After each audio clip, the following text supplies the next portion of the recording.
Dan akal yang matang itu diselaputi dengan ilmu. Seorang yang jahil melakukan ibadat tak diterima oleh Allah, dan dia tidak akan diterima keuzuran di atas kejahilannya di akhirat. Boleh tak kita nak berhujah kepada Allah, kita maaf ya Allah, inilah aku mampu lakukan, aku dulu tak belajar. Boleh begitu? Tak bisa mungkin untuk kita mengungkapkan kata-kata seperti itu, karena Allah dah beri masa, tenaga, harta, benda, sakti, ruh, jasad, badan, nyawa, akal. Ilmu carilah sendiri. Ini penting untuk kita sentiasa berada pada majlis ilmu.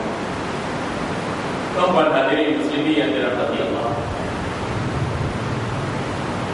cara solat juga ialah menutup aurat. Kita alhamdulillah menutup aurat. Mari masjid, mari keluar tutup aurat. Bila keluar masjid, keluar surau, kita belajar. Khususnya muslimat sekarang. Nak cari muslimat yang benar-benar tutup aurat, tuan-tuan, Allah begitu susah. Tadi saya berhenti dekat Sungai Perak, berhenti solat, pergi dekat kedai-kedai makan di situ. Tengok semua muslimat panjang, daripada yang kecil, yang besar, yang muda, yang jomel, yang muda, yang tua, bangsa, dan sebagainya. Belajar juga. Mana berpakaian sakit belajar. Kawan Islam sendiri mencalakan manusia Islam. Dalam solat, tengok muslimat kita tutup, atas bawah pergi kanan, depan belakang tutup. Bila dua solat buka, mudah je kita buat sifir, mudah je. Sebab apa? Muslimat dalam solat dia tutup, luar solat dia buka. Tak solat tutup. Jadi tuan-tuan, mari tengok pada isteri dan anak-anak kita sendiri. Kita sembahyang pakai lepas, pakai jubah, beralih ke masjid. Bila sembahyang bentuk aurat, laki anak sendiri mendedahkan aurat. Dan bila melihat anak kita mendedahkan aurat, lakukan maksiat, mulut kita bagaikan terkunci, tidak ada kekuatan. Mengapa? Maksiat sentiasa menepeli kita. Sepatutnya orang yang buat ibadat sentiasa mengatasi maksiat. Jika ibadat itu betul-betul dilakukan dengan pengharapan berjalan menuju akhirat. Jika ibadat yang dilakukan itu betul-betul mencegah ilmu atas dasar hakikat dan makrifat. Tuan-tuan hadirin muslimin yang dikasihi sekalian, kadang-kadang kita juga ada beli baju, untuk beli kain, untuk beli seluar, untuk beli tudung, untuk beli apa. Dan mengarah kakak-kakak, pakcik-pakcik, kadang dalam sembahyang kita pakai tudung besar, tudung labu. Luar sembahyang kita pakai tudung kecil sangat, tak matching ke badan. Badan besar tudung kecil, badan besar kain sempit, kain ketat, padat, sendat. Itu yang didefinisikan sebagai tidak tutup aurat. Bukankah wanita itu badannya, seluruh badannya adalah aurat, kecuali muka dan pergelangan tangan. Allah Rabbi la ilaha illallah. Mudah-mudahan Allah beri kita kekuatan untuk menyedarkan umat Islam bagaimana kewajiban untuk mereka menutup aurat. Babnya menutup aurat dalam solat, dan mesti ada transformasi menutup aurat di luar solat. Antara syarat sah solat juga ialah menghadap kiblat. Firman Allah Subhanahu wa taala, "Min haitsu kharajta fawalli wujuhakum syatral masjidil haram haitsu ma kuntum." Di mana saja kamu keluar, di mana saja kamu menghadap wahai Muhammad, palingkanlah wajahmu untuk menghadap Masjidil Haram. Imam Nawawi mengatakan yang dimaksudkan dengan Masjidil Haram di sini zat Ka'bah, Ainul Ka'bah. Bukan tempat-tempat masjid. Karena kalau seorang itu salat menghadap ke masjid yang tidak menghadap kepada Ka'bah, tidak sah. Karena masjid itu binaannya lebih besar, lebih luas berbanding. Ya. Baik, di sini jelas bagi kita bahawa ulama menyimpulkan secara ijma' wajib salat menghadap kiblat. Kecuali dalam dua keadaan sahaja yang digunakan solat tidak menghadap kiblat. Yang pertama, solat dalam syiddatul shalah. Buktinya Allah Subhanahu wa taala berfirman, "Fa in khiftum farijalan aw rukbanan." Jika kamu dalam keadaan ketakutan yang amat sangat mendatangi kehidupan kamu, atau tunaikanlah salat dalam keadaan kamu berjalan kaki atau di atas mata kaki dalam keadaan berlari, atau berubah dalam keadaan menaiki kenderaan. Memang bukan kita kita antaranya Al-Quran ataupun kitab Kashful Lisan ataupun kitab I'anatul Talibin, nak naik lagi sikit Khatib Al-Jarini, Murni Muqtad ataupun Minhajul Talibin. Disebut di sana secara jelas bahawa boleh kita menegakkan salat syiddatul khawf dalam keadaan tidak menghadap ke arah kiblat. Mungkin ketika itu kita dah ambil wudu, dah siap untuk bersolat, tapi penjenayah datang rumah kita, nak bunuh ke, nak kompak ke, nak ancam keselamatan kita, kita sempat marikan diri.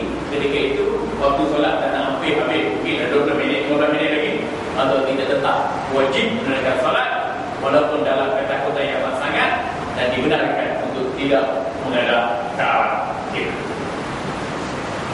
Satu lagi ialah diriwayatkan oleh Ibnu Umar bahawa baginda sallallahu alaihi wasallam pernah menunaikan solat sunat di atas tunggangannya dengan menghadap ke mana saja tunggangannya itu pergi.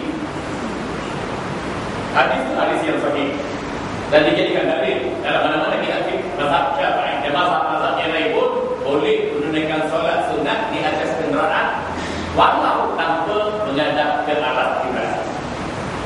Ini saya sebut dalam buku saya sifat salat Nabi yang sahih berkait dengan situasi demikian.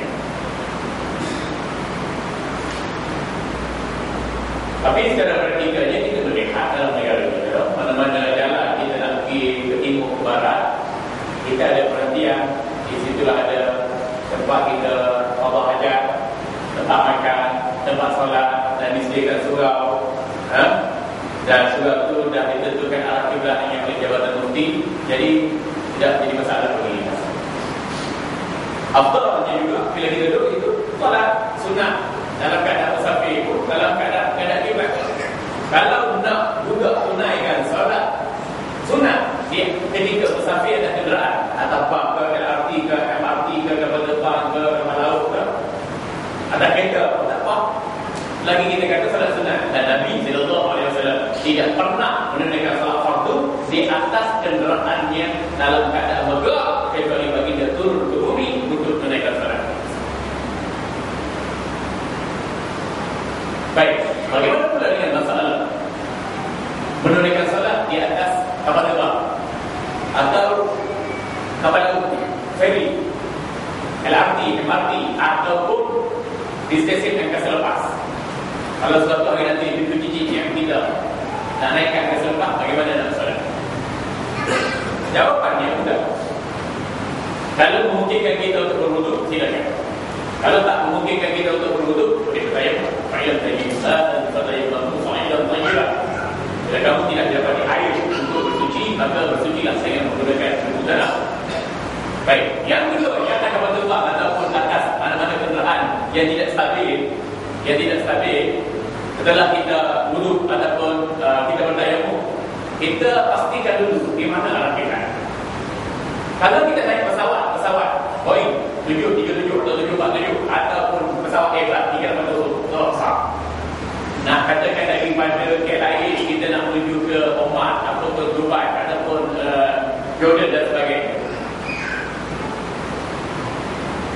katanya orang dari penggerak, cik saya Muslim, saya nak sembahyang. Mana arah kiblat? Dia kata pakcik tengok history besar kapal terbang tu, ada arah kiblat. Pernah perasan tak? Kalau kita naik kapal terbang, nak pergi haji ataupun umrah, atau nak pergi mana-mana pun, di skrin kapal terbang tu ada dia tunjuk arah kiblat. Dan memang tu juru terbang ataupun pramugari dia tahu kedudukan pesawat. Berapa puluh ribu daripada aras laut, berapa puluh ribu kaki daripada laut. Ia dia beritahu kita kapal terbang ini terbang setinggi 30,000 kaki dari atas laut, dan suhu sekarang ni berapa? 24 darjah Celsius, dan masa perjalanan kita sekian. Dia tahu, dan kita terbang daripada sini ke sini, dia tahu mana arah utara, selatan, timur dan barat. Dan dalam masa yang sama dia juga tahu arah kiblat.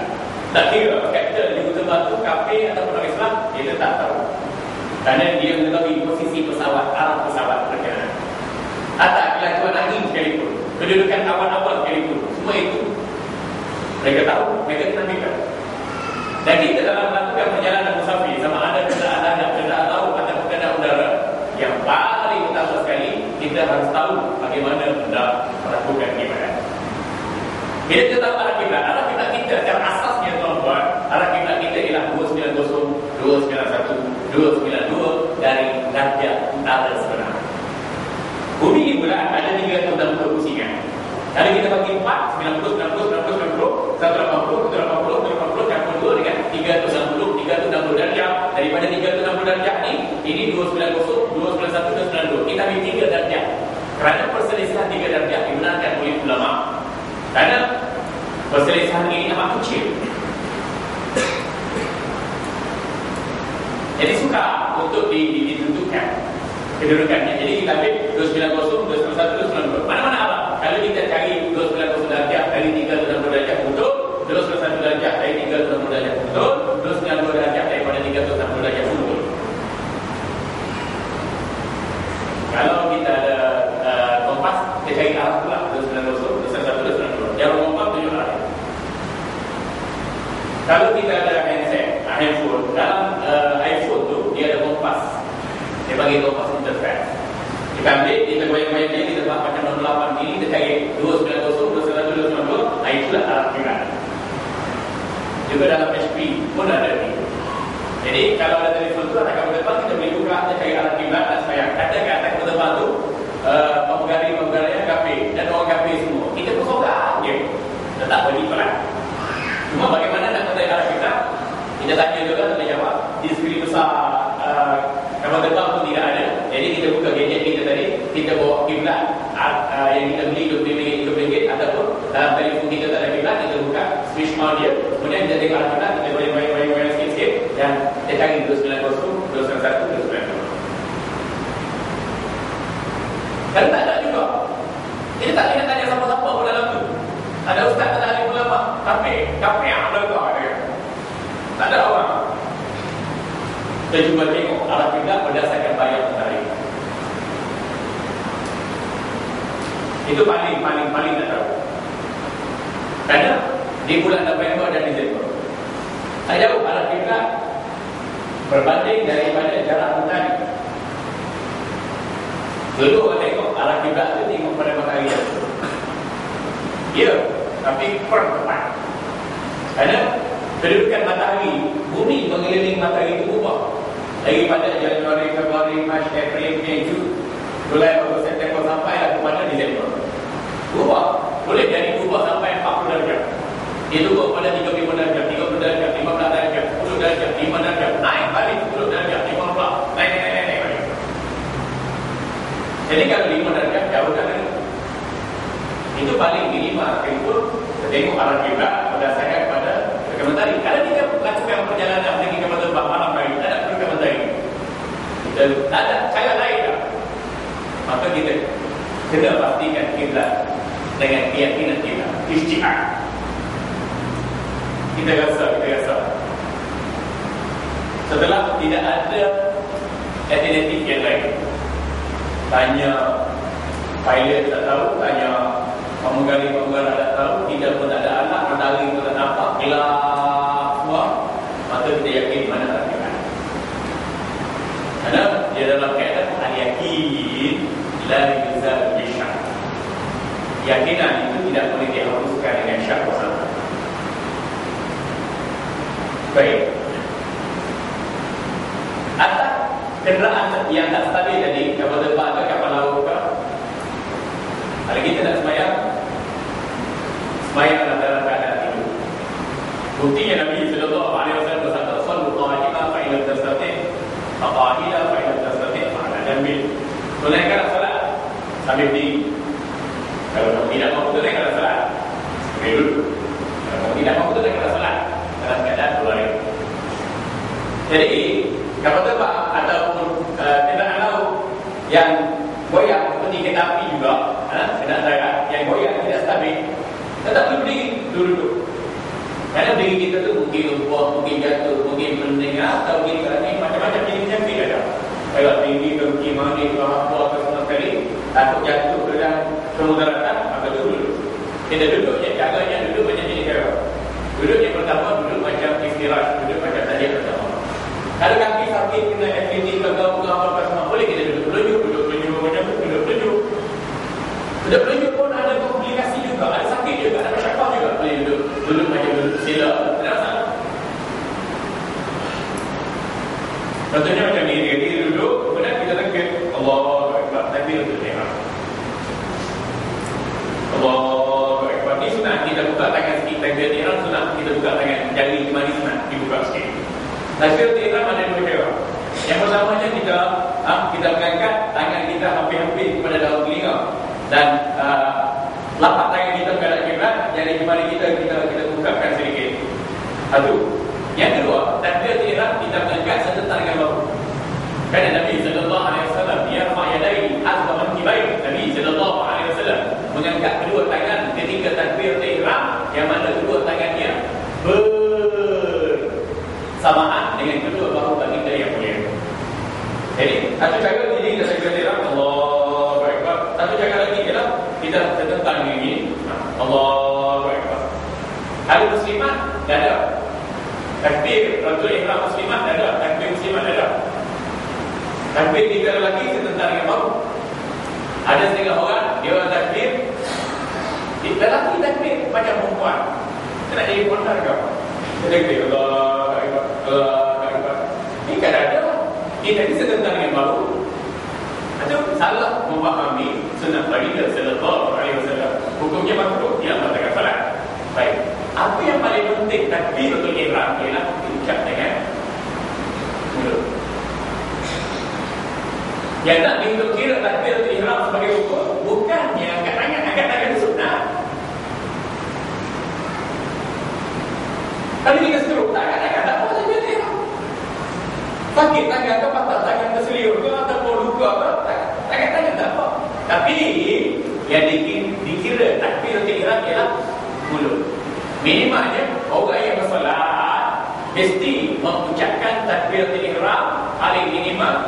Takbiratul ihram yang diucapnya harus didengar oleh dirinya sendiri. Kalau dia tak sebut takbiratul ihram, dia tak dengar takbiratul ihram, dia tak lafaz, tak sah solatnya. Karena Nabi sallallahu alaihi wasallam bersabda, "Idza qumta ila sholati fakabbir."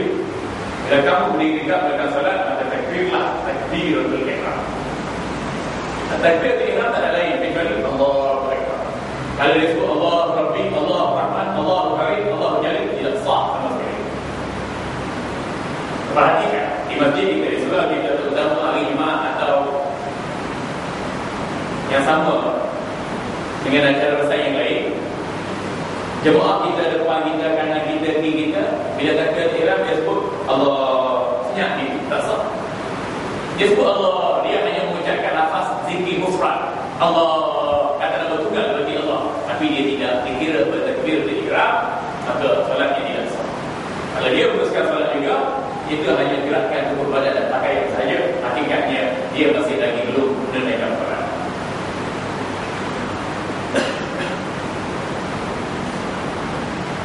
Jadi pastikan takbir ihram itu kita ucap. Pada imam perlu didengar oleh imam. Sebab innama ju'ila al-imamu liyutamma bih. Imam itu dijadikan imam untuk diikuti oleh imam. Mereka makmum dia bertakbir ihram paling minimal dia dengar untuk dirinya sendiri. Dan ketika takbir ihram itulah maka kita hadirkan niat. Terus disebut dalam kitab-kitab fiqh kita mula-mula beri tiga. Kemudian takbiratul ihram dan diiringi dengan niat. Jadi tiga satu. Takbiratul Allahu Akbar. Masa Allah tu aku salah satu bagian tiga kali empat. Allah tu salah satu bagian empat. Allah tu salah satu bagian tiga kali empat. Allah tu salah satu bagian empat. Allah tu salah satu isyak bagian empat.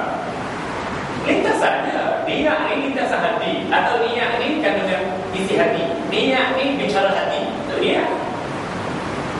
Yang disebutkan oleh ulama mazhab kita ada tiga komponen dia. Qasad, ta'aruf, ta'yin. Qasad makna Maknanya aku sengaja. Saja aku solat. Aku nak solat. Itu qasad. Taruh fardu bersunat. Tayyib waktu apa zuhur asar maghrib isya. Udah dia simple aja. Ada orang tengah yang jahil, yang tak faham, dia kata apa nak sembahyang ni? Nak sembahyang ni kena ada rosak taruh hari ni. Rosak tak sah kata aku solat satu maghrib 3 tak aku kena orang. Oh payah, dia kata. Nak sembahyang. Masa saya ambil wudu, dia kata saya niat nak sembahyang. Kita ambil kunci kereta ke, kita start kereta ke, kita duduk rumah ke. Masa pecah slipper kasut kat masjid ke, saya dah niat nak sembahyang. Ni, apa lagi nak niat pada takbir ihram? Imam Nawawi mengatakan, ulama sepakat niat dalam solat ketika takbiratul ihram adalah wajib. Kalau kita niat di luar solat tu bukan niat, itu azam. Ketika wudu dia nak sembahyang. Keazaman sebab masa tu dia tengah buat pekerjaan lain, urusan lain. Yang kita kata niat, ihtiyar syai' muqtarinun bi fi'li. Mendatangkan satu perkara disertai dengan perbuatan. Datang benda tu lintas dalam hati dan terus melakukan perbuatan mereka. Ada kita bagi niat. Nampak tak? Ini masalah yang membelenggu umat Islam sekarang. Dia beri komitmen pada solat, tetapi solatnya tidak berkualiti sebab dia kata menghayati rukun solat. Terutama dalam kombinasi dia berdiri tegak, kemudian melafazkan takbiratul ihram, dan dalam takbiratul ihram ketika Allah tu dia datang menghadirkan dia. Ini kita kata tak belajar. Saya adalah ustaz saya, Allah nak bagi kata-kata hati, nak bagi isi hati, nak bagi lintas hati. Baik apa tak belajar? Tak belajar budak-budak. Kau sah tak arut air. Kau sah sahaja. Aku nak benda tu. Tak sebut sahaja tak apa. Maknanya kita nak buat benda tu. Kita sengaja nak buat benda tu. Taruh fardu ke sunat. Tayyib zuhur waktu apa? Cukup lah. Cuma ulama nak dapatkan lagi, nak ajar anak cucu cici kita dengan komprehensif saja. Itu solat fardu maghrib 3 rakaat makmum kerana Allah Ta'ala. Kalau rosak taruh tayyib itu ada 3 komponen tu bila kita solat individu. Tapi kalau kita solat secara berjemaah, kena ada 4. Rosak taruh tayyib, satu lagi jamaatan ke, atau muhtadiyan ke, atau imaman ke, lillahi ta'ala.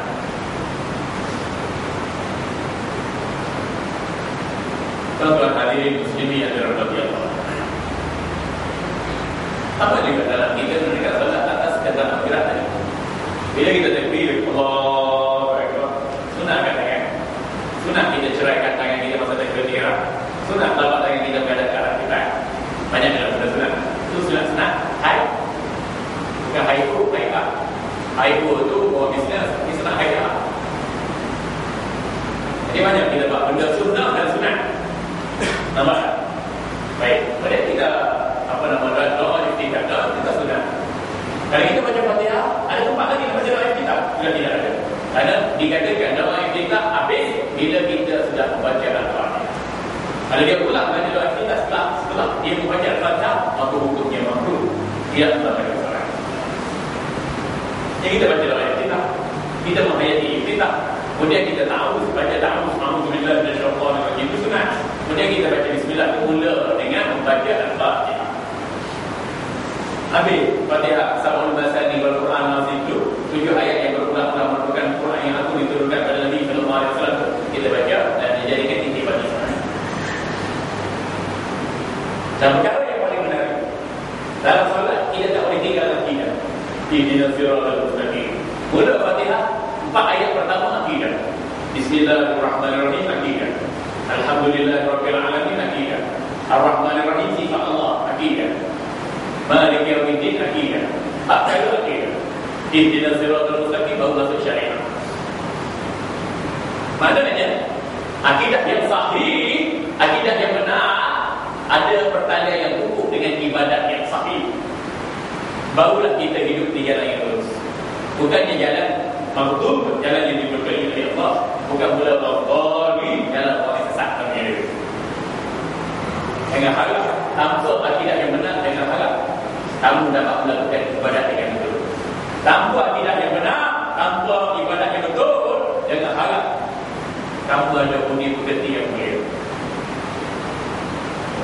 Jangan harap kita mendapat manfaat daripada solat. Solat ni hebat. Kalau kita solat betul, dia memberi manfaat yang besar. Kalau solat tak betul, kita tak dapat manfaat apa-apa dan ada bala yang besar nanti di rumah kita. Termasuk orang kafir pun juga diazab oleh Allah kerana mereka mencuai atau tidak bersolat. Janganlah Allah dalam Quran, ma salakakum fi saqar, qalu lam nakum minal musallin. Allah tanya orang kafir, hai orang kafir, akhirat nanti Allah tanya, hai orang kafir, pasal apa hang ni masuk dalam neraka saqar? Mereka yang kafir itu menjawab, ya Allah, lam nakum minal musallin, kami itu tak sembahyang ya Allah. Dengan kekafiran mereka tak sembahyang. Oh, dia azab dalam neraka. Maknanya isu solat ini isu yang terbesar. Tuan-tuan hadirin muslimin yang dirahmati Allah. Bila kita jelaskan tadi, terdapat tarukut telah diselesaikan. Berdiri tegak. Idza qumta ila salat, yang maksudkan qumta itu berdiri tegak. Kalau tak mampu berdiri tegak, duduk. Tak mampu duduk, keluar. Bagi yang sakit, yang betul hospital dan sebagainya, kita tengok urusan mereka itu, barulah kita jelaskan peringkatan dalam melakukan ibadat. Kemudian kita takbiratul ihram. Dalam takbiratul ihram misalnya ketiga itu baca doa iftitah, baca ta'awuz sunat, dan baca iftitah, baca Fatihah adalah rukun yang keempat. Kemudian kita sumarkan hatta tatma'inna raki'ah. Kita baca doa ihdinas siratal mustaqim, sunat kita sebut amin. Kemudian kita baca surah Al-Azim itu sunat, ayat Al-Azim itu sunat, mana-mana surah, mana-mana ayat. Kemudian kita rukuk, Nabi kata sumarkan hatta tatma'inna raki'ah. Kemudian tunaikanlah salat, tunaikanlah rukuk dengan penuh ketenangan. Minimal tamakninah dalam rukuk ialah 2 saat. 2 saat. Pandangan ini juga disebutkan oleh Datuk Haji Hasan Ahmad Mufti Pulau Pinang. Kalau bukunya bagaimana solat berkualiti disebut minimal untuk kita melakukan tamakninah ialah 2 saat. Maksimal tanpa batasan, tanpa limit. Datuk Mufti itu salah seorang tuan guru saya. Dalam kelas tafakuh pakar yakin, Datuk Mufti bacakan kepada kami baca kepada Pak Mufti kitab Mughni Muhtaj karangan Al-Imam Syamsuddin Khatib Syabiri. Dan saya juga baca depan Mufti, saya bersama Datuk kitab Minhajul Abidin. Alhamdulillah.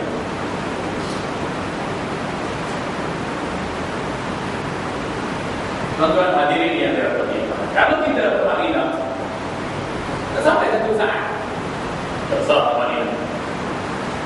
Kita tak sah rukuk, tak sah badan. Bukan kita melanggar ketika rukuk. Langgar 1 rukuk pun sudah dikira tidak sah salat. Kerana rukuk itu mahiyatu syai' atau akibatu syai'. Hakikat satu perkara itu rukuk. Sebab itu kita tahu rukuk, kita jaga hak rukuk. Maka kita tengok hak rukun. Ada 13 pecah-pecah jadi 3 rukun. Rukun qauli, rukun fi'li, rukun qalbi. Ini rukun hidup manusia. Oh, manusia mesti dia kata-kata. Manusia mesti dia ada tindakan perbuatannya. Manusia mesti ada hati. Kalau manusia tak ada kata-kata, tak ada perbuatan, tak ada hati, apa yang jadi manusia? Jadi kayu, jadi besi, jadi siping, jadi batu, jadi gunung. Ini tengok, maknanya solat itu ada perkaitan yang besar dengan tindakan kemanusiaan itu sendiri. Justru kita simpulkan bahawa orang yang tidak menunaikan salat dengan lengkap dan sempurna, dia mengkhianati hak kemanusiaan yang Allah beri melalui perkataan, perbuatan dan hati. Orang tak semayang ni kita tak payah